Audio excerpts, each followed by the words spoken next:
Açığı belə mən belə zamanım da olmur ki, filmlərə baxım, verilişlərə baxım da. Biraz ömrüm var da çalışıram ki, həmişə işləyim, çalışım və bunu da nail oluram. Amma arada görürəm ki, beyin çox yorulanda, hər birimizdə belədir də, qidalandırmaq lazımdır. Gözəl filmlərlə, gözəl musiqi ilə, nə bilim dostlarla görüşüb arada bir söhbət edəndə falan rəfiqələrimizlə bu beyin də qidalanır, ürək də qidalanır da. İndi mənim və inanmam ki, sizlərin hər biriniz gedir də, Türkiyədən gedir, Uzaq Şəhər filmi serialdır da, böyük uzun bir filmdir. Siz də baxırsınız ona, mən inanıram.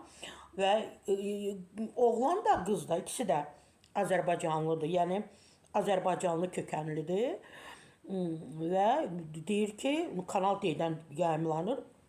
Orada açıqlama veriblər ki, 15 ilin ən yüksək reytingli serialı olub. Hamı baxır. Mən TV-də baxmıram, amma YouTube-da girib baxıram. Görün bir saata neçə milyon izləmə olub.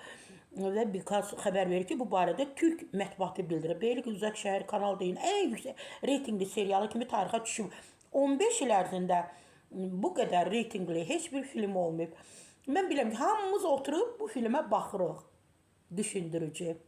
Doğrudan da düşündürücü bir filmdir.